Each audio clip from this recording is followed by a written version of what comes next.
શિક્ષણ જેવો ઈમાનદાર આદમી હવે રાજકારણમાં ટકી શકશે ખરો કે? અઘરું છે. ક્યારે ત્રીજો પક્ષ છે ગુજરાતની અંદર ફાવ્યો નથી, તો તમે એ અંગે શું કહેશો? ત્રીજો પક્ષ આવ્યો તો છે, ત્રીજો પક્ષ ફાવ્યો નથી ને એ તમારું સાચું છે. બરોબર. 2027 યાદ કરજો, બે જ પક્ષો હશે. બરોબર. ભાજપ અને આમ આદમી પાર્ટી છે. તો આ રાજકારણ ક્ષેત્ર પસંદ કરવાનું કારણ શું અને શિક્ષણ એ છોડવાનું કારણ શું? રાજકારણ તો નહીં કહું, કારણ કે રાજકારણ છે ને થોડોક શબ્દ ગંદો થઈ ગયો, પણ રાજનીતિ છે એ હશે. એટલે કોઈ વ્યક્તિ જયારે એમ કે ને હું રાજકારણ નથી કરતો, એટલે કાં તે જૂઠું બોલે છે અને કાં એ પ્યોર રાજકારણ. સ્વરમાં એમ કહો ને તો દારૂબંધી હટાવે ને તો જેટલા પોલીસ વાળા છે ને એ વધારે દુઃખી થાય.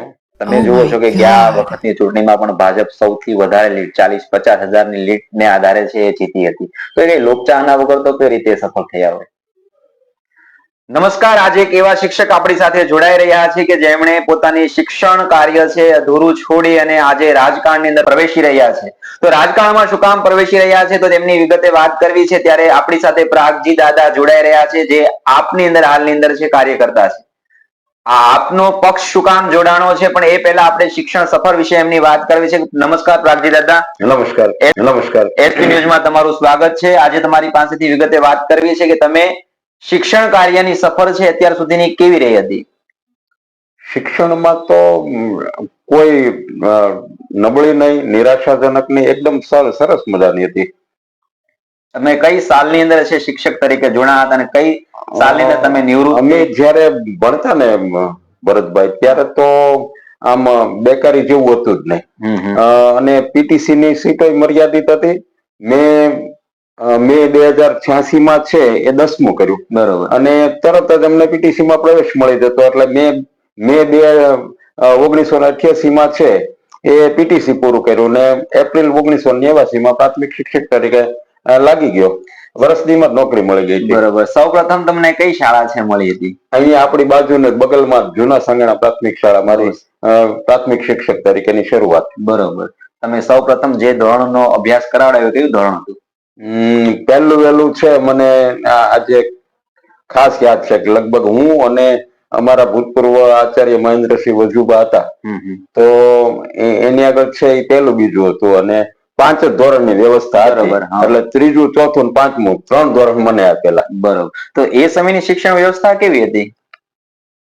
આજના જે અખતરાઓ છે ને, બરોબર, પ્રયોગો અને અખતરાઓની ભૂમિ છે ને, એ પ્રાથમિક શિક્ષણ બનાવ્યું છે ત્યારે કશું જ નહોતું. બરોબર. માત્ર કોઈ પરિણામમાં વિવિધતા નહીં, કોઈ ખોટી પત્રકોની ઝંઝટ નહીં, માહિતીની કોઈ કાંઈ સમસ્યા નહીં. આજે તો માહિતી સભર થઈ ગયું અને ઓનલાઈન થઈ ગયું. ત્યારે તો આમ સહજ શિક્ષકને માટે કોઈ પાબંદી નહીં, આમ જ ભણાવવું. બરોબર. આજે તો ઉપરથી નક્કી કરે કે તમારે પહેલું બીજું છે તો પ્રજ્ઞા પ્રમાણે જ લ્યો, બાકીના છે ધોરણો છે તો એમાં તમારે ટીએલએમ વાપરવાના છે વગેરે વગેરે. ટૂંકમાં પહેલા શિક્ષક સંપૂર્ણ રીતે એવો સ્વતંત્ર હતો કે એને જે લેવલે ભણાવવું હોય. બરોબર. જે આપણે, તમે શિક્ષક છો એટલે ખ્યાલ હશે કે આપણે જે શિક્ષક માટેના જે પંચમુખી ગણાય ને, બરોબર, એ સામાન્ય સહજ હતું. કોઈ ઉપરથી કઈ પ્રેશર નહીં. બરોબર. આ જ પ્રમાણે ભણાવો, તાલીમની ઝંઝટ નહીં, અને બાળકને કેમ આરોપ શિક્ષણ છે એ આરોપિત થાય એ જ અગત્યનું હતું. બાકી કોઈ આમ ઝંઝટ વગર નું હતું. એટલે એ સમયે તો બધા એક જ શિક્ષક ને બધા વિષયો ભણાવવા પડતા હતા, એવું હતું? હા, બરોબર. એક જ શિક્ષક ને બધા જ વિષયો ભણાવતા, ક્યાંક ક્યાંક ચાલતું પીરિયડ પદ્ધતિ હતી, પણ મોટા ભાગે છે ને એ જે અમારે સમયની પેઢી છે ને એ એવું માનતા કે ભાઈ એક શિક્ષક છે ને પહેલા ધોરણ થી પૂરું કરી અને 7મું ધોરણ પૂરું કરાવે. બરોબર. રાઈટ ટુ એજ્યુકેશન નહોતું આવ્યું ત્યાં સુધી 7 ધોરણ જ હતા ગુજરાતમાં પ્રાથમિક શિક્ષણમાં. એટલે 7મું ધોરણ પૂરું કરતા એ આખા ગામમાં તરી આવતો કે આ શિક્ષકે ધોરણ 1 થી ધોરણ 7 સુધી ભણાવ્યા છે. એટલે એ લોટ છે ને આખા ગામમાં અલગ તરી આવતો. શિક્ષકની મહેનત છે ને એ ગામમાં ને સમાજમાં દેખાતી. બરોબર. એટલે એ સમયમાં બાળકોમાં થોડોક તફાવત કે ભાઈ શિક્ષકને જો કદાચ કોઈ બાળક વિદ્યાર્થી એમને જોતા હોય તો એને ભાળી અને એ ઘરે વિયો જતો અથવા તો એ સંતાઈ જતો કોઈ જગ્યાએ. તો અત્યારના શિક્ષણ વ્યવસ્થા અને એ સમયની શિક્ષણ વ્યવસ્થામાં અથવા તો કોઈ શિક્ષકનો એ કયો વિદ્યાર્થીઓને છે ડર લાગતો હતો કે જેથી કરીને એ સંતાઈ જતો કે એની માન મર્યાદા એ છે જાળવતો હતો? હવે એમાં બે બાબત છે. એક તો હું શિક્ષક હતો ને તો શિક્ષાવિદોને પણ વાંચ્યા છે. બરોબર. અને ભાવનગર છે ને એ તો શિક્ષાવિદોની ભૂમિ છે. હરભાઈ ત્રિવેદી હોય, માનભાઈ ભટ્ટ હોય, મનુદાદા પંચોળી હોય, ગીજુભાઈ બધેકા હોય કે નાનાભાઈ ભટ્ટ હોય. બરોબર. માનભાઈ ભટ્ટ એમ કેતા કે ભાઈ હું મારા પિતા વરાહીમાં છે એ ફોજદાર હતા. શિક્ષકને વિદ્યાર્થીને ટીંગા ટોળી કરે અને શાળાએ મોકલતા જતા ને એ ચિત્ર જોઈ અને મારા મગજમાં છે એ વિચાર આવતો કે આ પરિસ્થિતિ બદલાવી જોઈએ. એટલે વિદ્યાર્થીને શિક્ષક દંડિત કરે તો એ પણ વ્યાજબી નથી. બીજું, અમુક વિદ્યાર્થી તોફાની હોય તો કોઈ કાળે એ ગમે એટલો તમે એને પ્રેમ આપો, વાલ આપો, એ માનવાનો જ ન હોય તો ક્યારેક એને દંડિત કરવો જોઈએ. શિક્ષણવિદો શું છે, મોટા ભાગે ભદ્ર સમાજ હોય ને, બરોબર. ભદ્ર સમાજના બાળકો છે એમાં લગભગ તોફાન ને આ બધી સમસ્યાઓ ઓછી હોય. એટલે એને ગ્રાસરૂટ લેવલ ઉપર, લોઅર લેવલ ઉપર જઈને પ્રયોગો કર્યા છે એવું તો આપણે ન કહીએ. એ સારા બાળકોના માપદંડોના આધારે એ છે એક પ્રકારનું તારણ ઉપર આવતા હોય સંશોધનના અંતે કે ભાઈ બાળકને ભાવ અને પ્રેમથી સમજાવો. જે દંડ છે ને એ વિદ્યાર્થીની લાગણીઓને કુંઠિત કરે છે. એટલે સમય જતા છે એ રાઈટ ટુ એજ્યુકેશન નક્કી કર્યું કે બાળકને મારવો એ સજાપાત્ર ગુનો થશે. એટલે પેલા છે ને વિદ્યાર્થીને એમ મારતા જેવું તો નથી જ, પણ એક પ્રકારના મારના ડરથી વિદ્યાર્થીમાં ડિસિપ્લિન રહેતી, શિસ્તબદ્ધ વાતાવરણ રહેતું. જયારે આજે એમાં થોડી કમી છે એ અનુભવાય છે કે ડિસિપ્લિન તૂટી છે. પણ દાદા, વાત એ કરવી છે કે તમે શિક્ષણ સાથે જોડાયેલા હતા, શિક્ષણમાં હજી તો નિવૃત્ત થવાના ઘણો વર્ષો એ તમારા છે બાકી હતા, છતાંય તમે શિક્ષણ એ છોડી દીધું અને આ રાજકારણનું ક્ષેત્ર પસંદ કર્યું છે. તો આ રાજકારણ ક્ષેત્ર પસંદ કરવાનું કારણ શું અને શિક્ષણ એ છોડવાનું કારણ શું? રાજકારણ તો નહીં કહું, કારણ કે રાજકારણ છે ને એ થોડો શબ્દ ગંદો થઈ ગયો, પણ રાજનીતિ છે એ આમ તો અમારા શિક્ષકો માટે અથવા તો કર્મચારી માટે છે એ નિયમો હોય. બરોબર. વર્તણૂકના અને શિસ્તના નિયમો હોય. એટલે અમે તો જાહેર રીતે ભાગમાં ન લઈ શકીએ, પરંતુ ટોટલી કર્મચારી રાજકારણ કરે છે. બરોબર. અને દરેક માણસ રાજકારણ કરે. જેમ ગુરખાઓ માટે કહેવાય ને કે જો કોઈ માણસ એમ કહે કે હું ડરતો નથી તો કાં તે જૂઠું બોલે છે અને કાં તે ગુરખા હશે.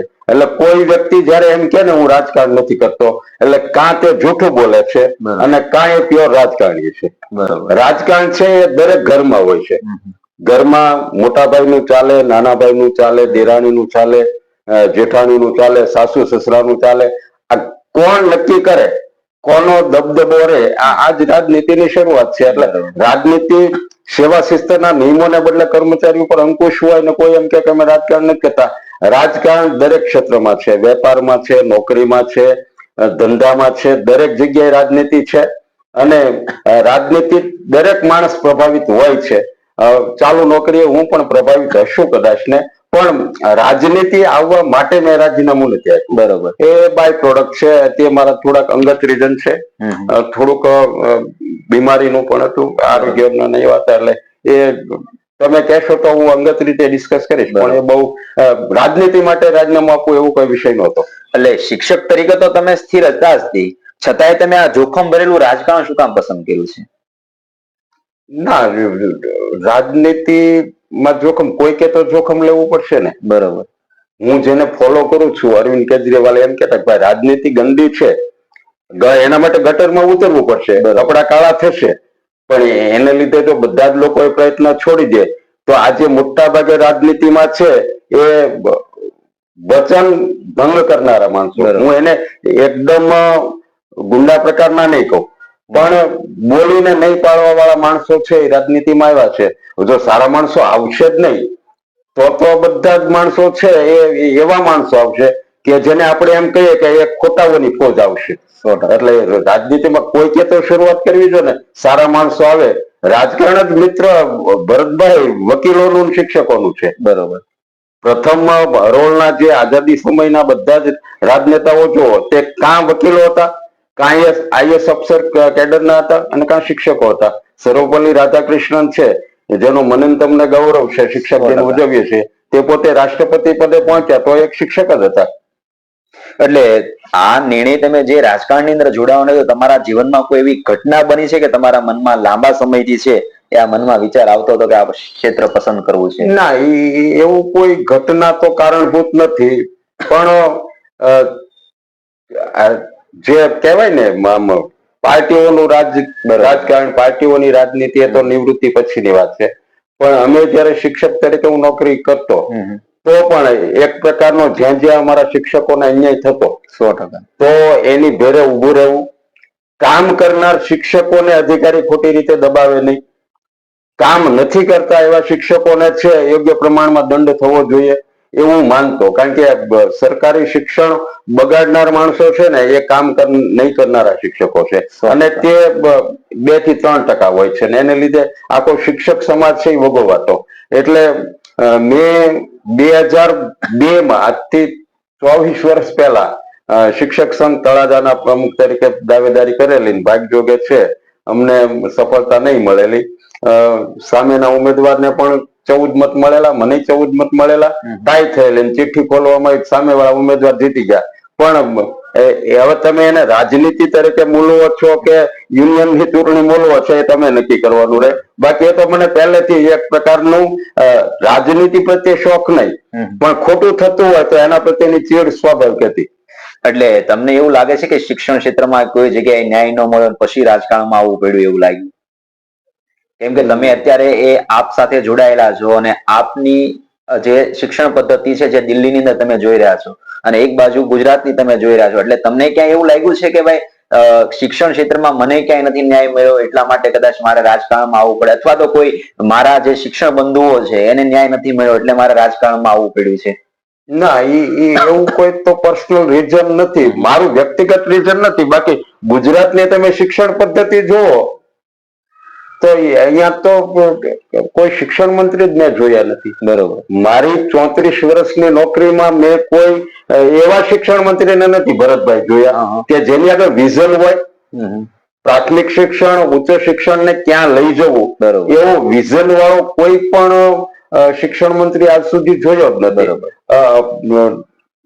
છેલ્લા ભૂપેન્દ્રસિંહ બાપુ હતા તો શિક્ષણ છે વિનોદ રાવ ચલાવતા, જે એજ્યુકેશન ડિપાર્ટમેન્ટના પ્રાથમિક શિક્ષણના સેક્રેટરી હતા. અહીંયા તો શિક્ષણ છે એ શિક્ષણની આખી સરકાર ભલામણ બ્યુરોક્રેટ ચલાવે છે. અહીંયા કોઈ એવો વિઝન વાળો માણસ જ નથી ભારતીય જનતા પાર્ટી આગળ. અધ્યાત્મની વાતો કહો, હિન્દુ મુસ્લિમની વાતો કહો, રાષ્ટ્રવાદની વાતો કહો, વિકાસની વાતો કરો તો 5-5 કલાક ભાષણો આપે એવા છે. પણ શિક્ષાને, શિક્ષણ નીતિને, કેળવણીને, ઘડતરને સમજે એવો માણસ લગભગ મેં મારી નોકરી દરમિયાન એક પણ શિક્ષણ મંત્રીમાં એવું કઈ જોયું નથી. એટલે મારે તમારી પાસેથી એ જાણવું છે કે તમે શિક્ષણ કાર્ય છોડી અને રાજકારણની અંદર એન્ટ્રી મારી, તો આની પાછળનું રીઝન શું છે? રાજકારણ માટે તો બસ એક ખોટું સમાજમાં થાય છે. નબળા માણસો, સારા માણસો રાજનીતિમાં આવતા નથી, એને લીધે નબળા માણસો છે એ એની જગ્યા ભરી દે છે. સારા માણસો એ પુરુષાર્થ તો કરવો જ જોઈએ ને. એટલે કોઈ અન્યાય થયો અથવા તો હું પોતે માનું છું, આ તો તમે મારા શબ્દો ચોરી કર્યા હોય ને એવું લાગે છે. હું એવું માનતો કે 80% માણસો છે એ પૈસા કમાવા માટે આવે, 15% માણસો છે એ પોતાનું જાતિ વેર વાળવા માટે રાજનીતિમાં આવતા હોય છે. 5% માણસો એવા છે કે જે રાષ્ટ્ર સેવાને સમર્પિત હોય, પોતાના દેશને પ્રેમ કરતા હોય, એટલે કંઈક આગેવાની લે, કંઈક સારું કરવા માટે આવે. મારો હેતુ નથી પૈસા કમાવા, કારણ કે તો પૈસા તો પગાર હતો જ, એટલે પૈસા કમાવાનો એંગલ પણ નથી કે પછી કોઈની સામે જાતિ વેર વાળવાનો કે કોઈ આપણને અન્યાય કર્યો, હટ કર્યું હોય એવો કોઈ પ્રસંગ નથી. માત્ર ને માત્ર સમાજમાં હું જન્મો છું, સમાજનું મારા પ્રત્યે ઋણ છે. જે દેશમાં જન્મો છું, દેશનું મારા પ્રત્યે ઋણ છે. તે માણસ એક્ટિવ રહે અને 24 કલાક કંઈક પ્રયત્નશીલ રહે અને ઋણ અદા કરે એવો કોઈ બાકી કોઈ એવો ઈરાદો નથી કે કોઈ એવું રીઝન પણ નથી પોલિટિક્સમાં લઈ આવવાનું. એટલે તમને એવું લાગે છે કે શિક્ષકના અનુભવો છે તમને રાજકારણમાં મદદરૂપ થશે એવા કોઈ એવા શિક્ષણ ક્ષેત્રની અંદર અનુભવ રહ્યા છે તમને, તો તમને એવું લાગે છે કે આ અનુભવો મને રાજકારણમાં અથવા રાજનીતિમાં ક્યાંય મદદરૂપ થશે? પહેલા પ્રથમ તો તમે થોડુંક ફોડ પાડીને પ્રશ્ન કહો તો અમે એવી રાજનીતિ કરવા પણ નથી માંગતા. અમે પારદર્શી કરવા માંગીએ છીએ. જે ચાણક્યએ કહેલું સામગામ દંડ અને ભેદ, રાજનીતિનો તો આ સ્વરૂપ છે. અમે તો રાજનીતિને કંઈક અલગ જે અમારી પાર્ટી માને છે. ભાવનગરના મહારાજે કહેતા કે મારી પ્રજાનું કલ્યાણ કરજો, માત્ર ને માત્ર લોક કલ્યાણ, સમાજનું સારું કેમ થાય એના માટે અમારે અમે કોઈ શિક્ષક હતો ત્યારે પણ અમે સામદામ દંડ ભેદ છે એ અપનાવ્યું નથી. ઘણી વખતે અમારે યુનિયનોમાં ભરતભાઈ ચૂંટણી થતી અને અમારે યુનિયનોમાં તે એવું થતું કે ભાઈ આ તમારે જીતવું હોય ને તો પ્રાગજીભાઈ આ બે મતને ગેરહાજર રાખો, જે એક સામદામ દંડ ભેદ દંડ રૂપ જ ગણાય. તો મેં તો મારા મિત્રોને કહ્યું છે કે ભાઈ એવું જાહેર જીવન હું કરવા માંગતો નથી અને મારામાં કંઈક પ્લસ હશે, મારામાં કંઈક સારું હશે તો લોકો મને છે એ ચાહશે અને લોકો છે મારા બાજુ છે પોતાનો વોટ આપશે. બાકી એવું અનુભવ તો એને તો હું આમ તમે જે કહેવાય એવું માંગતા હો કે કદાચ ચોકઠા ગોઠવવામાં માહિર કઈ એવું નહીં. અમે તો માત્ર ને માત્ર કામની રાજનીતિ અને પોતાનું કામ કરી અને આગળ જવા માંગીએ છીએ. એટલે આપણે ત્યાં કહેવાયું છે કે ક્યારેય ત્રીજો પક્ષ છે ગુજરાતની અંદર ફાવ્યો નથી, તો તમે એ અંગે શું કહેશો? કેમ કે ભાજપ ને કોંગ્રેસ બે તો છે જ, પણ ગુજરાતની અંદર ક્યારેય ત્રીજો પક્ષ આવ્યો નથી, તો તમે એ અંતર્ગત શું કહેશો? ત્રીજો પક્ષ આવ્યો તો છે, ત્રીજો પક્ષ ફાવ્યો નથી ને એ તમારું સાચું છે. બરોબર. 2027 યાદ કરજો, બે જ પક્ષો હશે. બરોબર. ભાજપ અને આમ આદમી પાર્ટી. તો તમે જે અત્યારે મુદ્દાઓ પર છે દાખલા તરીકે લડી રહ્યા છો, તો એ મુદ્દો કયો છે અત્યારે હાલની અંદર? અમારે તો મેઇન છે ને તળાજો એક તો કોસ્ટલ એરિયા છે, રોજગારીના પ્રશ્નો છે, ભ્રષ્ટાચારના પ્રશ્નો છે. અમે જયારે નોકરી કરતા ને ત્યારે આમ શિક્ષક એક તો ચંચળ પ્રાણી એટલે કહેતા કે ભાઈ કરપ્શન કેટલી માત્રામાં છે. બરાબર. તો ડીપીઓ ના ભાવ હોય સરકારમાં, ડીઓ ના ભાવ હોય, એસપી ના ભાવ હોય, ડીડીઓ ના ભાવ હોય, કલેક્ટર ના ભાવ હોય, પોસ્ટિંગ અને ટ્રાન્સફર એ ગવર્મેન્ટ નો પાવર છે. એટલે એના માટે છે એ રૂપિયા કમાતા હોય. બરાબર. તો આ તો કોસ્ટલ એરિયા છે. ઘોઘા તો અતિ પછાતમાં આવે, તળાજા વળી સેજ ખેતીને લીધે સદ્ધર દેખાય. પણ ભરતભાઈ જે મધ્ય ગુજરાત છે એવું તો આપણું સૌરાષ્ટ્ર છે જ નહીં. એટલે અહીંયા તો છે એ આણંદ જેવા તાલુકામાં જવું હોય તો ત્યાં ટીડીઓ થોડોક ઊંચો ભાવ આપવો પડતો. બરોબર. એટલે મુદ્દો શિક્ષણમાં ભ્રષ્ટાચાર તો છે. શિક્ષણ નહીં, કોઈ ક્ષેત્ર એવું નથી જે ભ્રષ્ટાચાર ન હોય. કોઈ ક્ષેત્ર નથી એવું, કોઈ એ તો બાકાત જ નથી. અને કોંગ્રેસ કરતા આ લોકોએ 10 ગણો ભ્રષ્ટાચાર કર્યો છે. બરોબર. એ લોકો તો 15-20% છે એ સીમિત રાખતા. અહીંયા તો સ્પેશિયલ 60-40 ની યોજના ચાલે છે. બરોબર. એટલે બધા ટકાવારીથી તે કામ ચાલતું હશે દરેક ક્ષેત્રની અંદર.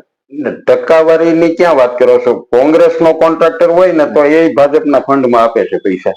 બરોબર. ખાલી પાર્ટીને આપવા પડે. સરકારી પદો ઉપર બેઠેલા રાજકીય માણસો અને અધિકારીઓ એને તો આપવા પડે, કારણ કે એના તો પાછળ સહી નો ઠરાવ કરવાના પાવરો છે. બરોબર. પેલી પાર્ટી આગળ તો કોઈ એવા પાવર પણ નથી, છતાં એને જ ફંડ આપવું પડે. એ તો એ બધું શિષ્ટાચાર થઈ ગયું છે. ગુજરાતની લોહીમાં નસોમાં છે ને વણાઈ ગયું છે. એટલે એની કોઈ ચર્ચા લોકો કરવા તૈયાર નથી. બરોબર. એટલે આપણે વાત એ કરવી છે કે તમે રાજકારણની અંદર છે તો તમારા પ્રેરણા સ્ત્રોત છે એ અથવા તો તમને પ્રેરણા કોણ આપે છે? તમારો રોલ મોડેલ છે કોણ અત્યારે હાલની અંદર?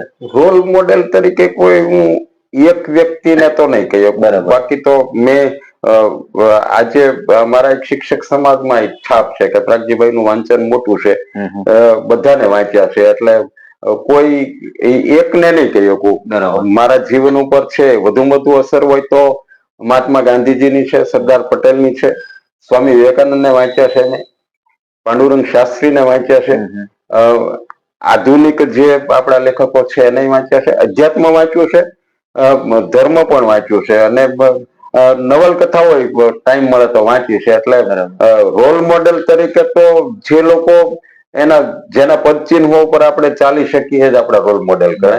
એટલે આ અરવિંદ કેજરીવાલ થી પ્રભાવિત થઈ, કારણ કે અમારા સમયે એવું હતું કે એક જીઆર ગવર્મેન્ટ માંથી કઢાવવાનો હોય ને.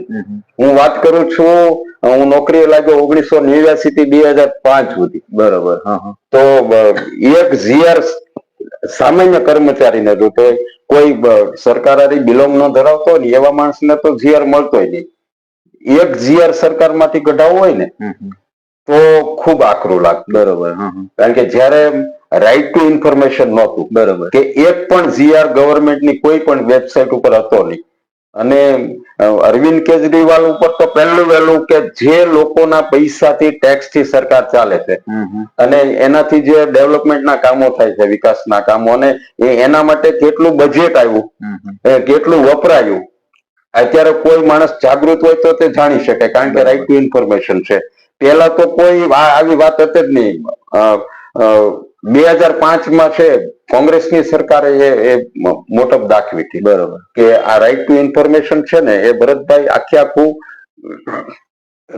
અરવિંદ કેજરીવાલે તૈયાર કર્યું. અને એ બેઠું બિલ છે ને કોંગ્રેસે લોકસભામાં રાજ્યસભામાં પસાર કરી રાષ્ટ્રપતિની મોર મારી આરટીઆઈ લાવેલા છે. એટલે હું અરવિંદ કેજરીવાલ જાહેર જીવનમાં તો 2011માં આવ્યા, પણ એક દેશનું ભલું ઈચ્છનાર, સારું વિચારનાર માણસ તરીકે હું એને 2005 થી ચાલતો હતો. એટલે રોલ મોડેલ તમે માનો તો માત્ર એક વ્યક્તિની મારી ઉપર અસર નથી, ઘણા બધા વ્યક્તિની અસર છે. હું પાછો એવું માનું છું કે કોઈ વ્યક્તિના સમર્થક બનીએ, પ્રશંસક બનીએ, પણ કોઈ વ્યક્તિના પાછા અંધભક્ત બનવા પણ નથી માંગતો. અરવિંદ કેજરીવાલ મારા માટે રોલ મોડેલ હોય, પાંડુરંગ શાસ્ત્રી રોલ મોડેલ હોઈ શકે, ગાંધીજી રોલ મોડેલ હોઈ શકે, હું એનો સમર્થક હોઈ શકું, હું એનો પ્રશંસક હોઈ શકું, પણ જગત ઉપર supreme power of this world તો ભગવાન છે. એટલે કોઈ વ્યક્તિવાદમાં જીવવા નથી માંગતો, અને કોઈ વ્યક્તિ છે એનો અંધભક્ત પણ બનવા નથી માંગતો. હું સ્વતંત્ર વિચારનો વ્યક્તિ છું. રાજનીતિમાં કેટલું સર્વાઈવ કરીશ એ નથી જાણતો, કેટલું ભવિષ્ય, પણ મારા સ્વાતંત્ર્ય સામે કોઈ પ્રશ્નાર્થ કરે તો હું તો સ્વતંત્ર રહેવા માંગુ છું. એટલે કોઈ વ્યક્તિના વશમાં નથી હું. નથી. 100%. કોઈ રોલ મોડેલ ઘણા છે, પણ એને જ ફોલો કરીશ અને એ માનો કે સદગત પાત્ર હશે તો આપણા માટે કાયમના માટે છે, એ માનની રહેશે. પણ દાદા જીવંત હોય ને એ રસ્તો ચૂક્યા તો એનું વિરુદ્ધ બોલવાની તાકાત પણ આપણામાં રાખવી જોઈએ. પણ દાદા વાત એ છે કે મહાત્મા ગાંધી કહેતા કે સત્ય પરેશાન છે, પરાજિત ક્યારે હોતું નથી. તો ક્યારેય તમારે એવી સમસ્યાઓ આવી છે કે ક્યારેય તમારે એની સામે હારવું પણ પડ્યું છે, અથવા તો મુસીબતનો સામનો કરવો પડ્યો છે આ પક્ષમાં જોડાણા પછી?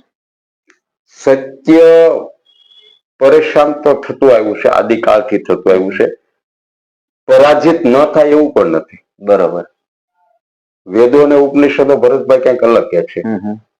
તપો દંડવ સહનમ, સુખ અને દુઃખ સહન કરતા તમારે છે એ તપને માટે છે લાગ્યું રહેવાનું છે. એટલે ક્યારેય સત્ય પરાજિત ન થાય એવું ન માનીએ કે. બરોબર. તમે શું માનો છો? કૃષ્ણ હાર્યા હોત તો સત્ય ન હારે? પાંડવો ન જીત્યા હોત તો સત્ય ન હારે? સત્ય હારે જ પણ ખરું, પણ સત્યને જીતાડવા માટે માણસો કેટલા પ્રામાણિક પ્રયત્નો કરે છે. 100%. કારણ કે ભગવાને આપણને ઇન્સ્ટ્રુમેન્ટ બનાવ્યા છે સત્યને જીતાડવા માટે. તમારા પ્રયત્નોમાં કચાશ હોય, સત્યના પક્ષે ચાલનારા માણસોમાં કચાશ હોય ને તો સત્ય ન હારે. બરોબર. બાકી તો સત્યના પક્ષે કોઈ માણસ જ ઉભો રહેવા ન તૈયાર તો સત્ય પણ હારી શકે છે. અને એટલા માટે રાષ્ટ્ર મુદ્રામાં લખ્યું છે સત્યમેવ જયતે. સત્યનો જ વિજય થાય એવું નથી, સત્યનો વિજય થાય. કાયમ જીતે જેવું નહીં માનવાનું, એના માટે આપણે ક્યારેક બાજી લગાવવી પડે. દાદા વાત હવે છે આપણે તમારા રાજકારણથી લઈને સફર સુધી વાત કરી, પણ હવે તમે એન્ટ્રી હવે રાજકારણમાં મારી જ છે, તો વાત એ છે કે તમારા વિસ્તારની અંદર એ કઈ 3 સમસ્યાઓ છે અને એમાં તમે શું બદલાવ લાવી શકશો અત્યારે હાલની અંદર? તળાજા સમગ્ર વિધાનસભાના પ્રભારી તરીકે હું કહું ને તો મેઇન સમસ્યા તો છે ને એ ભ્રષ્ટાચાર છે. ભ્રષ્ટાચાર છે એ સાંપ્રત સરકારી કચેરીઓને લીધે છે અને એને લીધે જ બધી સમસ્યાઓ છે. બરોબર. રોડ ટકતા નથી. બીજું અધિકારીઓને માટે, કારણ કે હું એક સરકારી કર્મચારી રહ્યો છું એટલે એના પ્રત્યે માન છે. હું એવા શબ્દો નથી વાપરવા માંગતો કોઈ નપુંસક કે નિર્વીર્ય, પણ તળાજામાં જે વિકાસના કામો થાય છે અને એમાં કોઈ ભ્રષ્ટાચાર થાય, ત્યારે બધા અધિકારીઓ ખરાબ નથી હોતા, કોઈ પ્રામાણિક હોય પણ તે ઇમ્પ્લિમેન્ટ તો નથી જ કરી શકતા. બરોબર. મેં સબ ડિવિઝન નાયબ કાર્યપાલક ઇજનેર ભાવનગર આપણે જે તળાજા છે એને માહિતી માંગી. અમારે ટીમાણાથી દાંતરડ વચ્ચેનો રોડ બન્યો ને, 13 નોટિસો આપી. 13 નોટિસો આપ્યા પછી કઈ કરી તો ન શક્યા. નોટિસો શા માટે આપવી જોઈએ? ગુજરાત સરકારમાં ફાઇલ ન મોકલવી જોઈએ કે બ્લેકલિસ્ટ કરો. શિવને બ્લેકલિસ્ટ કર્યું તો હોમ કન્સ્ટ્રક્શન ને કેમ બ્લેકલિસ્ટ ન કર્યું? એટલે સમસ્યા સૌથી મોટી હોય ને તો માર્ગની છે, રસ્તાઓની. દરેક રસ્તાઓ વર્ષે 2 વર્ષે તૂટી જાય. એટલે મોટા મોટી સમસ્યા હોય તો રસ્તાઓની છે. દર વર્ષે રસ્તા કરવા પડે, આપણા માટે શરમજનક ગણાય. એને 10 વર્ષનો કોન્ટ્રાક્ટ હોય તો એ 4 વર્ષે રિપેર કરવા પડે. એટલે સૌથી મોટી સમસ્યા છે ને એ રસ્તાની છે. બીજી સમસ્યા છે ને એ સાહેબ કોઈને સમસ્યા નથી લાગતી. બરોબર. પણ મારે મન સમસ્યા છે વેચાતું શિક્ષણ. 100%. શિક્ષણ છે ને એ કોઈનું નામજોગ નથી કરવું, પણ સામાન્ય માણસને માટે અઘરું તો છે. 100%. 11-12 સાયન્સ સારી રીતે કરવું હોય ને, આજના હરીફાઈના યુગમાં તો જ્ઞાન મંજરી છે એ 5 લાખ લે છે. આપણા જ વિસ્તારના માનની મંત્રી શ્રી છે એમાં ભાગીદાર છે. અને એફઆરસી 5 લાખની હોતી નથી. પણ એટલા પ્રમાણમાં સરકારે છે બીજી શાળાઓ પણ ખોલી છે ને દાદા. ના, પણ શાળાઓ ખોલવાથી શું વળે? કઈ ઇન્ફ્રાસ્ટ્રક્ચર થોડું શિક્ષણ આપવાનું છે. શિક્ષણની પ્રાથમિક તાતી અને મૂળભૂત જરૂરિયાત છે એ ઉત્તમ શિક્ષકો છે. ઉત્તમ શિક્ષકો જ્યાં સુધી પ્રોવાઈડ ન કરે ત્યાં સુધી બિલ્ડિંગો બનાવીને શું કામ છે? ઉત્તમ શિક્ષકો તો મળવા જોઈએ ને. હું વાત સામાન્ય શિક્ષણની નથી કરતો, હું વાત કરું છું વિજ્ઞાન પ્રવાહ 11-12ની. કે જે ક્યાંય સરળતાથી જે કેરળમાં મળે છે ને એવું ભાવનગરમાં કે તળાજામાં કે ગુજરાતમાં નથી. બરોબર. ત્યાં 11-12 સાયન્સ કરનારો છોકરો પણ વાર્ષિક 10 થી 15 હજારની ટ્યુશન ફીમાં તો સરકારી શાળામાં ભણે અને 10 થી 15 હજારનું ટ્યુશન રાખે કોઈ ઉત્તમ શિક્ષક પાસે. આમ જેવા તેવા શિક્ષક પાસે નહીં. એટલે શિક્ષણ છે ને એ એટલું બધું મોંઘું થતું જાય અને તે દરેક માણસો નો પ્રશ્ન છે. પણ તે છે ને જેમ ભ્રષ્ટાચારને સ્વીકારી લીધો છે ને એમ શિક્ષણ નહીં સ્વીકારી લીધું. ભાઈ સરકારથી કાંઈ શિક્ષકો ગાંઠે નહીં. સારા શિક્ષકો ટાઈમસર સમયસર મૂકી પણ ન શકે. અને આપણે આપણા બાળકને કારણ કે વાલીની થોડીક પેલી છે ઘેલસા કે એને દરેકને પણ ડોક્ટર ને એન્જિનિયર બનાવવો છે. એટલે આમ કહેવાય ને તો રીતસરનું ખોરણ કરાવવા ત્યાં જાય છે ખાનગી શાળાઓ. હકીકતે બાળક ક્ષમતાનો છે કે નથી એ નથી તપાસતા. એટલે વાલી વર્ગની પણ થોડીક ભૂલ છે અને મહત્તમ ભૂલો છે એ સરકારની છે. બરોબર. કે એને એફઆરસી નો કાયદો લાવ્યા, અમલીકરણ નથી થયું. બરોબર. અને બધા માણસો એમ કે હું વાહિયાત આક્ષેપ પણ નહીં લગાવું કે દરેક શાળા વાળા ભાજપના છે, પણ એક ચોક્કસ છે કે શાળા ચલાવી હોય તેને ભાજપ પ્રત્યે કુણી લાગણી રાખવી પડે. બરાબર. ભાજપને ફંડ ફાળો આપવો પડે. બરાબર. એ દરેક ખાનગી શાળાઓ આપે છે. એટલે પહેલી સમસ્યા છે માર્ગ. બરાબર. બીજી સમસ્યા છે ને એ છે શિક્ષણ. અને ત્રીજી સમસ્યા તો અપરંપાર છે અને તે ખેડૂતોની સમસ્યા છે. 100%. અને એનું તો અમે આમ આદમી પાર્ટીના હોદ્દેદાર તરીકે અને આમ આદમી પાર્ટીના ચાહક તરીકે એવું નથી કહેતા ખેડૂતોની પ્રશ્નોનો અંત આવશે. કારણ કે જ્યાં સુધી ખેડૂતોના નામે પણ પંચવર્ષીય યોજના ન બને અથવા તો ખેડૂતો ની મનભાવન સરકાર કેન્દ્રમાં ન બેસે. કારણ કે જેમ શિક્ષણ જોઈન્ટ સબ્જેક્ટ છે ને એમાં બંધારણની દ્રષ્ટિએ ખેતી પણ જોઈન્ટ સબ્જેક્ટ છે. એટલે એમાં તો રાજ્ય સરકાર અને કેન્દ્ર સરકાર બંને ભેગી મળે તો જ ખેડૂતોની સમસ્યાનું નિવારણ થાય. એટલે કારણ કે પ્રધાનતા છે ને એ ભરતભાઈ અહીંયા ખેતીની છે તળાજામાં છે. થોડા ઘણા આપણે ગણાવા લાયક ઉદ્યોગો છે, 30-35 જીનો છે, 1-2 છે એ ડિહાઇડ્રેશન ના પ્લાન્ટ છે, પણ આખરે તો આખો તાલુકો ખેતી ઉપર નિર્ભર છે. એટલે ખેડૂતોની સમસ્યા છે ને એ મોટી સમસ્યા છે. આજે ખેડૂત કમાય છે, ખેતીમાં આવક નથી એવું નથી, પણ એ ખેતીમાં વપરાય જાય 100%. આજે 5 વીઘાનો ખેડૂત હોય ને તો જેમ મકાન ને માટે કમ્પાઉન્ડ વોલ ને દિવાલ જોઈએ એમ ખેતી તે રેડી તો ચાલતી નથી. એને કમ્પાઉન્ડ વોલ કરવું જ પડે, ફેન્સિંગ નું કરે, ગમે એનું કરે. ટૂંકમાં અવાવરું ભૂંડનો ત્રાસ. એમાંથી સરકાર સહાય તો આપે છે, દાખલા તરીકે તાર ફેન્સિંગ કરવું છે. હમણાં પાક નિષ્ફળ ગયો છે, તો એમાં સરકારે હમણાં થોડાક સમય પહેલા જાહેરાત કરી છે. સહાય આપે, તાર ફેન્સિંગ ની સહાયમાં તો પેલા તમે સુધારો કરવા જરૂર છે. બરોબર. એ 6 હેક્ટર મળે ને તો એ સંયુક્ત આપે, વ્યક્તિગત આપતા નથી.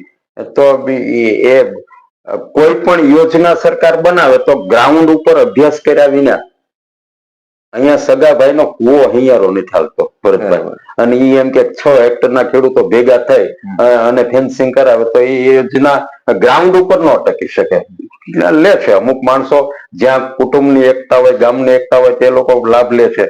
બાકી બધા ખેડૂતોએ પ્રાઇવેટ ફેન્સિંગ કરાવ્યું છે 100%. એટલે એ પ્રશ્ન પણ મોટો છે, વિકરાળ છે.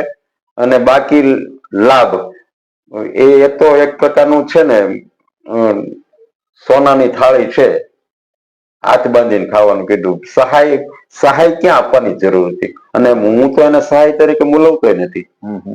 વીમા ફસલ યોજના બંધ કરી છે, સરકારની નૈતિક જવાબદારી, કાનૂની જવાબદારી બને ભરતભાઈ. બરોબર. એને તો વળતર આપવું પડે. વીમો આવ્યો હોય તો આ તો વીઘે 3520 રૂપિયા છે, હેક્ટરે 22,000 રૂપિયા છે. જો વીમો હોત ને તો એક ખેડૂતને છે એ હેક્ટરે છે એ 50,000 રૂપિયા મળ્યા હોત, બરોબર, અથવા તો લાખ રૂપિયા મળ્યા હોત. એટલે એ કોઈ સહાય શબ્દ તમે એક વિદ્વાન પત્રકાર તરીકે તમે એવું કેમ કહી શકો કે આને સહાય? સરકારે જાહેરાત કરી છે કે અમે ખેડૂતોને આટલી સહાય કરશું, બરોબર. તો હવે સરકારે કદાચ અત્યારે છે BLO ને સરકારે અત્યારે VCA ની કામગીરી સોંપી છે, બરોબર. અત્યારે દરેક સરકાર સહાય કે એને તો પબ્લિસિટી જોઈએ, પોતાની પ્રશંસા જોઈએ, પણ હું કે તમે તો એને સહાય કેવી રીતે મૂલવી શકે? વીમા યોજના હોત તો આપણે ક્યાં એની સહાયની જરૂર હતી? એટલે વળતર આપ્યું છે, આપણા પાકને નુકસાન થયું એનું વળતર આપ્યું છે, તે ઓછું આપ્યું છે. નુકસાન વધારે છે, વળતર ઓછું આપ્યું છે. એ વળતરમાં ઘણી બધી ખામીઓ છે, બરોબર. વળતર છે ને ભરતભાઈ જેટલી જમીન હોય ને એને આપવું પડે. તો 50 વીઘાનો ખેડૂત હોય, 6 હેક્ટર નો, એને 2 જ હેક્ટરમાં ખરાબી આવી. એક ખેડૂત છે 4 ગામમાં જમીન ધરાવતો હોય તો એના 8 જુદા થાય તો એક જ 8 ઉપર સહાય આપવાની, બરોબર. એટલે એમાં ઘણી બધી, વીમામાં એવું નહોતું. વીમો તો જે સર્વે નંબર ઉપર તમે પાક ધિરાણ લ્યો ને એનું પ્રીમિયમ ભરાઈ જાય, કાપી લેતા બેંક વાળા, મંડળી વાળા, અને એનું છે એ નુકસાની મળતી જ તે. એટલે આ સહાય તરીકે જે આપણે કહી છે ને, સહાય શબ્દ સાથે તો તમે મારું સોશિયલ મીડિયા જોઈ લેજો, મેં તો વિરોધ કર્યો હતો. સહાય નો કહેવાય, વળતર આપ્યું છે, એ આપ્યું છે 20% જેવું. પણ દાદા, આપણે છે રસ્તા, શિક્ષણ અને ખેડૂત, આ ત્રણની સમસ્યાઓ તમે વાત કરી. તો આધુનિક સમયની અંદર શિક્ષણની જે શિક્ષણ પામેલા જે બાળકો છે એમાં ખૂબ જોવા મળતો શિક્ષણ બેરોજગારી જોવા મળે છે, બરોબર. કેમ કે જે વિદ્યાર્થી ભણેલો છે અત્યારે એ બેરોજગાર હાલતમાં જોવા મળતો, તમે એને કઈ રીતે મૂલવશો? મેં તમને કીધું ને, એટલે તો હું તળાજામાં ને બેરોજગારી છે એ સ્કિલ અને અનસ્કિલ્ડ માણસોની રોજગારી, બેરોજગારીના અલગ પ્રશ્નો છે. તમે જો આધુનિક મીડિયા જોતા હો અને રસપૂર્વક નિહાળતા હો ને તો ગુજરાતમાં એક બાબત સારી છે અને તે બેરોજગારી નથી, બરોબર. હા, શિક્ષિત બેરોજગારોની સમસ્યા છે, પણ જે અનસ્કિલ્ડ માણસો છે એમાં રોજગારીની સમસ્યા બહુ ઓછી છે. તો મારે તમને વાત એ કરવી છે કે સરકારે દર વર્ષે જાહેર કર્યું છે કે ટેટની પરીક્ષા દર વર્ષે લેશું, તો એ નહીં લેવા પાછળનું કારણ શું હશે? અને એને કારણે કદાચ બેરોજગારી શિક્ષણમાં અથવા શિક્ષિત બેરોજગારી ઉદ્ભવતી હશે. હા, એટલે હું પેલી મારી વાત પૂરી કરી દઉં કે હરિયાણામાં છે 30 થી 35% બેરોજગારી છે. બરોબર. યુપીમાં છે 20-22% બેરોજગારી છે. જ્યારે ગુજરાતમાં જે સરકાર કહે છે ને એ પ્રમાણે 1.5% બેરોજગારી છે. એનું કારણ અહીંનો હીરા ઉદ્યોગ છે. એટલે જે અનસ્કિલ્ડ માણસો છે એનામાં રોજગારીની ચિંતા નથી. હવે જે તમે વાત કરો છો ને એ તો શિક્ષિત બેરોજગારોની છે. અને એમાં તો સરકાર છે એ લોક કલ્યાણ માટે જ સરકાર નથી. તમે અપેક્ષા શા માટે રાખો? બરોબર. એને ચૂંટણી લક્ષી ભરતી કરવી છે. જો ચૂંટણી આવતી હોય તો ભરતીની પ્રક્રિયા 6 મહિનામાં પૂરી થઈ જાય. જો ચૂંટણી ન આવતી હોય તો ભરતી પ્રક્રિયા છે 2 વર્ષ સુધી ચાલે. 2009માં રાઈટ ટુ એજ્યુકેશન આવ્યું. 2010માં ભરતભાઈ મને ખાસ ખ્યાલ છે 35 દિવસમાં ટેટ લઈ શિક્ષકોનું ઇન્ટરવ્યુ લઈ અને ઓર્ડર આપી અને શાળામાં હાજર કરી લીધા. બરોબર. એને કરવું હોય ને તો આ કાંઈ ખેલ કરવાની જરૂર નથી. ટેટે લેવાઈ જાય, એનો સમાલાપ પણ ગોઠવાઈ જાય અને શિક્ષકને શાળામાં દાખલ પણ કરી દે. 2011માં તમે નોંધ કરજો, હું શિક્ષક હતો, મને ખ્યાલ છે 35 દિવસમાં પ્રક્રિયા પૂર્ણ કરે. માત્ર ને માત્ર નાટક કરે છે. બરોબર. આજે કોઈ પણ ઇન્ફોર્મેશન કંપની હોય ને 24 કલાકમાં પરિણામ તૈયાર કરી દે MCQ નું. હા, પહેલી બાબત છે એની વાત જુદી છે, હેતુલક્ષી પ્રશ્નોની. બાકી કઈ MCQ ના પેપરો તપાસવા માટે થોડા મહિનાઓ જાય. માત્ર ને માત્ર લોકોને દેખાડો કરે છે, ઉમેદવારોને, ખાસ કરીને બેરોજગાર યુવાનોને, કે અમારી પ્રક્રિયામાં છે, પાઇપલાઇનમાં છે. હકીકત એવું કઈ હોતું જ નથી. એને ભરતી કરવી તો વાર જ નથી. એની જેટલી બજેટમાં જોગવાઈ હોય ને એટલી ભરતી કરવાની હોય, એટલી ટેટ લેવાય, એટલી ટાટ લેવાય. એવું પેપર સરળ નીકળે, એવું પેપર હાઈ નીકળે. એમાં તો એ સરકારને માત્ર ને માત્ર ચૂંટણી આવશે એટલે બધું થઈ રહેશે. એટલે મુદળ SP ન્યૂઝના મારફતે જો આવા શિક્ષિત બેરોજગારોને કેવું હોય તો તમે શું કહેશો? એના માટે તો એની આંગળી છે ને એ જ બદલવી જોઈએ, બાકી કઈ નહીં. બરોબર. બધું જ સારી આદર્શની વાતો સાંભળે એટલે માન્ય કરે અને મત દેવા જાય એટલે આંગળીનું ટેરવું છે કમળ ઉપર જ જાય. પોતે વરેલી સમસ્યા છે. બરોબર. 30 વર્ષ સુધી સરકાર ન બદલાવી અને પછી તો ગુજરાતના યુવાનોને તો કોઈ પ્રશ્ન કરવાનો રાઈટ જ નથી. એટલે એને કઈ કહેવું નથી. એને બેરોજગારી નથી જોવી. 2027માં છે સરકારને જોઈ લે. બરોબર. એટલે હવે દાદા આપણે વાત કરવી છે કે તમે અત્યાર સુધી સરકારી શાળાની અંદર છે નોકરી કરી છે, પણ સરકારી શાળાઓમાં તમે કઈ ખામીઓ છે એ તમારી જાતે અનુભવી છે અને તમે એમાં સુધારો લાવવા માટે કદાચ જો તમારો પક્ષ એ છે આવે તો તમે એમાં શું સુધારો કરશો? તમે હમણાં વાત કરી છે કે 2027માં એનું પરિણામ છે એ મળી જશે, તો કદાચ તમે જે નોકરી કરી છે એમાં તમે શું અનુભવ્યું છે, તમે એમાં શું સુધારો લાવશો?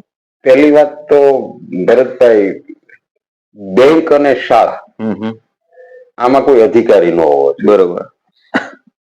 એમાં પ્રબંધક હોવો જોઈએ, જેને આપણે મેનેજર કહીએ. 100%. શિક્ષણમાં પહેલી તો સમસ્યા છે ને એ લગભગ 1998 પછી, આજે આને થઈ ગયા 27 વર્ષ. આપણે એને પ્રબંધક તો નહીં કહી શકીએ, કારણ કે એને તો એજ્યુકેશન ઇન્સ્પેક્ટર તરીકે, સુપરવાઇઝર તરીકે અને એજ્યુકેશન ઓફિસર તરીકે જ ભરતી કરે છે. એટલે પહેલા પ્રથમ તો શિક્ષણ રામ ભરોસે ચાલે છે. બરોબર. 1,93,000 શિક્ષકોની પોસ્ટ છે. પ્રાથમિક શિક્ષાની વાત કરું છું, માધ્યમિક શિક્ષા નહીં. કારણ કે માધ્યમિક શિક્ષા છે ને એ નોન ગ્રાન્ટેડ છે, એટલે એનું ટ્રસ્ટ છે ને એની ઉપર શિક્ષણ ઉપર નજર રાખનાર છે. બરોબર. પણ પ્રાથમિક શિક્ષા છે ને એ એના માટે સંપૂર્ણપણે સરકાર જવાબદાર છે. બરોબર. કારણ કે એમાં કોઈ નોન ગ્રાન્ટેડ કે ગ્રાન્ટેડ છે નહીં, સીધું સરકારનું અનુદાન જ છે. તળાજાની વાત કરો ને તો અહીંયા 3 બીટ નિરીક્ષકોની જગ્યા છે, એક તાલુકા પ્રાથમિક શિક્ષણાધિકારીની જગ્યા છે. બરોબર. એક બીટ નિરીક્ષકની જગ્યા ભરાયેલી છે, એને TPOના ચાર્જમાં આપ્યા છે. અમે નોકરી કરતા ને ત્યારે વર્ષે એક વખત અમને જિલ્લા પ્રાથમિક શિક્ષણાધિકારીના દર્શન શાળામાં થતા. બરોબર. આજે એ ઉપલા ઓફિસરો છે ને એ વિડીયો કોન્ફરન્સમાં પડ્યા હોય, અથવા તો વિડીયો કોન્ફરન્સનું બાનું દઈ અને ગામડાઓની વિઝિટ જ નથી કરતા. આ ક્યાંક શિક્ષકો ડખા કરે, વહીવટી પ્રશ્નો હોય તો આવે. એટલે પહેલા પ્રથમ તો સુપરવિઝનની સિસ્ટમ, શિક્ષકોને તો ન બદલાવી શકાય. 100%. જેમ ભારત છે એ પાકિસ્તાનની સાથે જ હેન્ડલ કરવું પડે. કઈ તમે પાડોશી તરીકે પાકિસ્તાન થોડા બદલાવી શકો. તો શિક્ષકોને બદલાવ્યા વિના પણ શિક્ષક એક નિરંતર ચાલતી પ્રક્રિયા છે, એમાં થોડું ઘણું છે ને આળસ આવે. બરોબર. એ આળસ ખંખેરવાનું કામ છે ને એ ગવર્મેન્ટ કરી શકે. બરોબર. એના માટે એક એવી આખી પદ્ધતિ વિકસાવે, કાર્ય પદ્ધતિ, કે 2002 થી CRC BRC ના ઘટકડા લાવ્યા, કાંઈ કામ કરતા નથી. શિક્ષક શું મારા વિરોધમાં જશે આ શબ્દોથી, બરોબર, પણ જેની જરૂર નથી. અને જે થયું હતું, શિક્ષકોના ફ્રેન્ડ ફિલોસોફર ને ગાઈડ તરીકેની ભરતી કરવાની. હું 8 વર્ષ CRC રહ્યો. બરોબર. મેં દરેક શિક્ષકના ફ્રેન્ડ ફિલોસોફર ને ગાઈડ બનવાની પ્રયત્ન કર્યો હતો. કેટલો સફળ થયો એ સમય કહેશે. હું મારું પોતાનું આકલન ન કરી શકું. પણ CRC ના આધારે શાળાઓ ચાલે છે. બરોબર. ટૂંકમાં શિક્ષકો પર નજર રાખનાર કોઈ સરકારી તંત્ર તો વિકસિત જ નથી થવા દીધું, અથવા તો એની પૂરી ભરતી જ નથી થઈ. એટલે એક તો એ જરૂરી છે. બીજું, મનીષ સિસોદિયાએ જે પરિણામ લાવ્યા ને એના એ શિક્ષકોમાં લાવ્યા હતા. એને શિક્ષકો નથી બદલાવ્યા. બરોબર. એના એ શિક્ષકોમાં લાવ્યા. એને કેવી રીતે, કારણ કે આ કઈ જાતું રૂમમાં ને ભણાવી લે એમ ન થાય. એને જે મોટિવેશન કરવું, એને કોઈ ખોટી રીતે હેરાન નહીં કરે, એની કોઈ વહીવટી સમસ્યાઓ નહીં રહે, આ બધી બાબતોની છે એ બાંહેધરી આપવી પડે. શિક્ષકના વહીવટી પ્રશ્નો પહેલા સોલ્વ કરવા પડે. બીજું, દિલ્હીની સરકારે આવ્યા પછી તરત જ એમ કીધું, ભાઈ શિક્ષકો ભરતભાઈ 8નો સ્ટાફ હોય ને તો 1 કે 2 BLO હોય. બરોબર. ભલે સરકાર અમારા TPO શ્રી આદેશ કરે, મામલતદાર આદેશ કરે, ચાલુ શાળામાં નથી કરવું, બધું ચાલુ શાળામાં થાય છે. બરોબર. શાળા સમય બાદ કોઈ BLO નું કામગીરી થતી નથી. એટલે પહેલા પ્રથમ તો દિલ્હી સરકારે શું કર્યું, એક પણ પ્રાથમિક શિક્ષકને કે માધ્યમિક શિક્ષકને BLO નહોતા રહેવા દીધા. બરોબર. શિક્ષણનો સૌથી મોટો દુશ્મન હોય ને તો BLO. બાકીની ઘણી ફોજ છે એમાંથી એ BLO બનાવી શકે. એટલે એક તો શિક્ષકોને કેમ મોટિવેટ કરવા, અને એના માટે તો કોઈક શિક્ષણવિદ તરીકે ત્યાં બેઠો હોય ને, શિક્ષક નહીં હોય ને તો તમે મને કહેશો કે ભૂપેન્દ્રસિંહ ચુડાસમા પણ શિક્ષક હતા, આનંદીબેન પટેલ પણ શિક્ષક હતા. શિક્ષક નહીં, શિક્ષકને રાગ દ્વેષ હોય. 100%. શિક્ષણને સમજનારો માણસ શિક્ષાવિદ હોય, અથવા તો શિક્ષણ શાસ્ત્રી હોય, જેને પોતાનું વિઝન હોય, જે પોતે વિચારશીલ હોય, જે ક્રાંતિકારી નિર્ણયો લઈ શકતો હોય, આવો શિક્ષણ મંત્રી આવે ને, IAS ની બ્યુરોક્રેટની જાળમાંથી શિક્ષણને પહેલા તો મુક્ત કરવું પડે. બરોબર. અત્યારે છેલ્લા 35 વર્ષથી મેં જોયું છે કે 1989માં મારી નોકરીની શરૂઆત થઈ. પહેલો શિક્ષણમાં દખલ અંદાજી છે 1994માં શરૂ થઈ. બરોબર.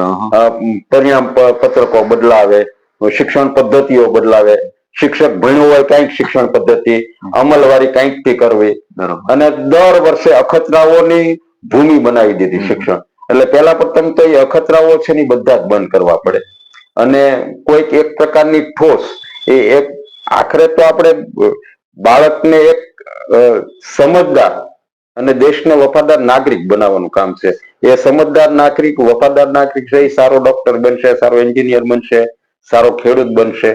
એટલે એ જે પ્રક્રિયા છે ઘડતરની, કેળવણીની, એ અગત્યની છે. કઈ પદ્ધતિથી ભણાવે એ અગત્યનું નથી. બરોબર. નૈતિક મૂલ્યોનું પણ સિંચન જરૂરી છે ને. માત્ર ભણેલ ગણેલા પાછા છે એ પહેલાય નથી તૈયાર કરવાના. એટલે વાત હવે એ કરવી છે, મૂળ મુદ્દા ઉપર આપણે આવું છે કે શિક્ષણ જેવો ઈમાનદાર આદમી હવે રાજકારણમાં ટકી શકશે ખરો કે? અઘરું છે. બરોબર. આદર્શો અને વ્યવહારો. મહાત્મા ગાંધી છે એ આદર્શ તરીકે ચાલે, પણ તમારે જયારે ગ્રાઉન્ડ ઉપર રાજનીતિ કરવી હોય તો સરદાર વલ્લભભાઈ પટેલ અથવા તો જવાહરલાલ નહેરુની જેમ વ્યવહારુ થવું પડે. એટલે કેટલો વ્યવહારુ થઈ શકું છું, કેટલું આદર્શો લોકો સ્વીકારે છે, પણ જો મનોબળ મજબૂત હોય ને તો મને અઘરું નથી લાગતું. કોઈ પણ લડવા માટે ને જીતવા માટે હું મારી જાતને સક્ષમ માનું છું. એટલે હવે મુદ્દો કોંગ્રેસ અને ભાજપ આ બંને ખેલાડીઓ છે, એમાં તમે તમારું અલગ શું પ્રદાન આપશો? અથવા શું પ્રદાન તમે તમારું અલગ કરશો? કેમ કે આ બધા ખેલાડીઓ હવે છે. ના, એને હું તો ખેલાડી જ નથી માનતો. બરોબર. ભલામણ લોકશાહી છે એમાં એ ખેલાડી છે ને, માત્ર પૈસાની તાકાતથી જીતે છે. બરોબર. પણ લોકચાહના એટલી તો હોય ને. ના, લોકચાહના સેજ નહીં સાહેબ. લોકચાહનાની વાત રહેવા દો. લોકચાહના નથી. માત્ર ને માત્ર ભાજપ અને કોંગ્રેસ બંને છે ને, કોંગ્રેસ ગમતી નથી પણ ભાજપ ન ગમતી એ કોંગ્રેસમાં હોય. બરોબર. આજે જેને ભાજપ નથી ગમતી એ આમ આદમી પાર્ટી વિકલ્પ આવી છે એટલે આમ આદમી પાર્ટી વિકલ્પ બનવાનું રહે. બાકી ભાજપનો સમર્થક ગુજરાત લેવલે તળાજા એનો ગઢ હોવા છતાં હજી 40-45% થી 50% મતો નથી વિદ્યા. બરોબર. અને એમાં ઉપલા મતો છે એ ક્યાંક ને ક્યાંક એના માટે જુગાડ કરેલો હોય છે. એટલે હું એને ખેલાડી તો પૈસાથી જીતવી એ ખેલાડી હોઈ શકે. બ્લેક નાણાંનો ભરપૂર ઉપયોગ થતો હોય, આગેવાનોને રૂપિયા અપાતા હોય, એક બુથ દીઠ છે એ 10-10 હજાર રૂપિયાની. પણ પ્રશ્ન એ છે કે લોક ચાહના વગર તો વિજેતા કઈ રીતે બની શકે? કેમ કે લોકો ચાહશે તો એને મત આપશે ને. તમે કેવું કહીએ, કેમ કહીએ કહો ભાજપ જીતે છે, ઉમેદવાર જીતે છે? ઉમેદવાર ના ભાઈ ના, મોદી જીતે છે. બરોબર. મોદીના નામ ઉપર લોકોએ અસંખ્ય સરકારો બનાવી છે. બરોબર. અને અસંખ્ય વાર પસ્તાયા છે. બરોબર. કોઈને કોઈ ખેલાડી નથી, કોઈને ઉમેદવાર ઉપર પ્રેમ નથી. માત્ર ને માત્ર નરેન્દ્ર મોદી ગમે છે. અને એનું જે ભ્રામક આખું એને જે ઓરા તૈયાર કર્યો છે ને, એ ઓરા તોડનાર હજી ભારત લેવલે કોઈ નેતા તૈયાર નથી થયો. ત્યાં સુધી એનો ઓરા ચાલશે કોઈ કરો. એટલે કોઈ ખેલાડી છે ને જીતી જાય છે ને ભાજપ જીતે છે ને એ વાતો જ બધી બકવાસ છે. બરોબર. માત્ર નરેન્દ્ર મોદી જીતે છે, એના થકી ભાજપ છે. બરોબર. એટલે તમે જુઓ છો કે ગયા વખતની ચૂંટણીમાં પણ ભાજપ સૌથી વધારે લીડ 40-50 હજારની લીડ ને આધારે છે એ જીતી હતી. તો એ લોકચાહના વગર તો કઈ રીતે સફળ થયા હોય? એમાં તો એવું છે ને કે કોંગ્રેસમાંથી કનુભાઈ બારિયાનો જે 5 વર્ષનો હિસાબ લોકોએ કર્યો છે ને, અમે ગ્રાઉન્ડ ઉપર હતા. બરોબર. પણ લોકો છે ને પોતાનો મત માટે એટલા તો સજાગ છે જ કે વેડફવા તૈયાર નથી. વિચારધારાને મત અમને મળ્યા 13,000. બરોબર. પણ અમને જે મત મળ્યા ને એ અમારી પાર્ટી પ્રત્યે અગાધ શ્રદ્ધા ધરાવનારા હોય ને એ મત મળ્યા છે. અને હું એને કોઈ આમ તો ભારતના દરેક રાજ્યોની વાત જુઓ તો પોઝિટિવ મતો કરતા નેગેટિવ મતોનું મહત્વ વધારે હોય છે. બરોબર. એટલે એ 45,000 મતો એને મળ્યા એ એના પોઝિટિવ નથી. એ કદાચ એવું બને કે કનુભાઈની છેલ્લે વિડીયોની બધું જાહેર થયું તો એ કનુભાઈના નેગેટિવ મતો પણ છે એ ભાજપને પોઝિટિવ રૂપમાં મળ્યા હોય. બરોબર. બાકી એ સારા છે એટલે 45,000 જીત્યા એવું તો ન કહી શકાય. બરોબર. આ નથી જોઈતો એટલે આને મત આપવો છે, આને હરાવવો છે. 2027 ની અંદર કદાચ તમે જીતશો તો તમે પેલા કયો નિર્ણય લેશો? હવે કઈ સિસ્ટમ બદલશો તમે 2027 ની અંદર જો કદાચ તમારી? એટલે વ્યક્તિગત મારી વાત કરો છો કે રાજ્ય સરકારની વાત કરો છો? જો ભાઈ એવું તો હું અત્યારે ન કહી શકું કે હું જીતીશ, કારણ કે પહેલા તો હું પાર્ટીનો એક પાયાનો કાર્યકર્તા છું. બરાબર. એટલે હું એવું તો પ્રસ્થાપિત આપની પાસે તમારી કોઈ પાર્ટી જીતશે પાર્ટી જો એ જે જીતનારો ઉમેદવાર નક્કી કરશે. પાર્ટી મારી ઉપર પસંદગી ઉતારે અને હું જીતું, કારણ કે અત્યારે તો એ છે હાઇપોથેટિકલ વાત કહેવાય. મને ટિકિટ મળશે જ એવું તો કેમ કહી શકાય? અને એવું એવા હેતુથી કોઈ કામ પણ નથી કરવું. બરાબર. તો વાત હવે છેલ્લે એ કરવી છે કે જો તમે અત્યારે કહો છો કે તમારી સામે જો આવા પડકારો છે, આવવાના છે ઘણા બધા, કેમ કે મહાત્મા ગાંધીનું વાક્ય ભલે તમે એ રીતે બોલો છો પણ હું એ રીતે બોલું છું કે સત્ય પરેશાન છે, હોય છે, બરોબર. પરાજિત પણ છે એ ક્યારેય એ હોતું નથી, અને કદાચ હોય પણ છે તે અમુક અંશે છે એ હોય છે પરાજિત. પણ વાત કરવી છે કે જો તમે કદાચ છે આ પડકારો સામે છે એ પીછેહટ કરશો કે પછી એમનો સામનો કરશો? ના, રાજનીતિમાં આવ્યા છીએ તો પડકારોનો સામનો જ કરવાનો છે. બરોબર. બરોબર. મોટા મોટો પડકાર છે જ્ઞાતિવાદનો કરવાનો છે કે લોકોને મારો જોઈએ કે સારો જોઈએ એ પસંદગી માટે અમારા માટે 2 વર્ષ છે. કારણ કે અત્યાર સુધી આપણે મારાને છૂટતા આવ્યા છીએ. સારાને નથી છૂટ્યો. એટલે એ સૌથી મોટો પડકાર છે. બરોબર. સારો માણસ ચૂંટાય માત્ર સારું બોલે છે એટલે નહીં, એનો તમારે હિસ્ટ્રી પણ ચેક કરવો પડે, ગ્રાઉન્ડ પણ તપાસવું પડે કે ભાઈ એ માણસ કોઈ સંજોગોમાં કોઈ લોભ ને લાલચમાં છે એ લડખડાઈ તો નથી ગયો ને, એ પણ ચકાસવું પડે ને. એટલે પડકારો તો છે જ, મારાને બદલે સારાને જીતાડવા એ પડકારો તો છે જ. છેલ્લે મારે તમને આ છેલ્લો પ્રશ્ન કરવો છે કે ગુજરાતની અંદર દારૂબંધી છે અને છતાંય ચૂંટણી તાણે દારૂઓ છે ખુલ્લે આમ છે એ મતદારોને છે પીવાતા હોય છે, અંગે તમે શું કહેશો? પીવાય છે કે નહીં, અથવા પવાય છે કે કેમ નહીં? જો પહેલા પ્રથમ તો મહાત્મા ગાંધીજીની ભૂમિ છે ને એટલે દારૂબંધી છે. બરોબર. બાકી જ્યાં સુધી હું માનું છું વ્યક્તિગત રીતે કે ભારત દેશનું બંધારણ છે તો માણસે શું ખાવું અને શું પીવું એ પોતાનું ફ્રીડમ છે, લિબર્ટી છે. એટલે પહેલા પ્રથમ તો સરકારો એમાં માથું ન મારવું જોઈએ. હું કોઈ દારૂબંધી હટાવી લેવા પક્ષમાં નથી, પણ તમને શું લાગે છે? જગદીશ મહેતાના સ્વરમાં એમ કહો ને તો દારૂબંધી હટાવે ને તો જેટલા પોલીસ વાળા છે ને એ વધારે દુઃખી થાય. બરોબર. એટલા પીડાય એ લોકો. કરોડોનો હપ્તો મળે છે, કરોડોનો, અબજોનો રૂપિયો થાય છે. ભારત ગુજરાત સરકારમાં 20,000 થી 30,000 કરોડ રૂપિયા ટેક્સની આવક થાય દારૂબંધી હટાવી લેવામાં આવે તો. દારૂબંધી હટાવી લેવાના કોઈ કાળે હું એના પક્ષમાં નથી, પરંતુ એ કોઈ પણ સમય હોય માત્ર સજાનું પ્રાવધાન વધારે કરી દેવાથી દારૂ પીવાનું થોડો બંધ કરી દેવાય એ તો શક્ય જ નથી ને. અને દારૂ પ્રવેશના એક જ માર્ગ થોડા છે, ઘણા બધા છે. એક જગ્યાએ નિર્લિપ્ત રાય હોય, બધે થોડા હોય, એ તો આવવાનો જ. અને એને પાછળ તો પોલીસ વિભાગની મોટી લોભ અને લાલચ છે, કરોડો રૂપિયાનું છે એ મળે છે ભલામણ. એના માટે ક્યાં તપાસ કરવાની જરૂર છે? એની સંપત્તિ જોઈ લો. નમસ્કાર. તો આ છે આપના પ્રભારી એવા પ્રાગજીભાઈ ધાંધલિયા, જેમણે છે પોતાની જીવનથી લઈને રાજકીય સફર વિશે છે આપણને વિગતે વાત કરી છે. આવું જ પોડકાસ્ટ જોવા માટે છે અમારી ચેનલને લાઈક કરો, શેર કરો અને સબસ્ક્રાઇબ કરો. અને આટલો સમય આપણને છે પ્રાગજી દાદાએ આપવા બદલ એમનો પણ એસપી ન્યૂઝ છે આભાર વ્યક્ત કરે છે. નમસ્કાર. નમસ્કાર.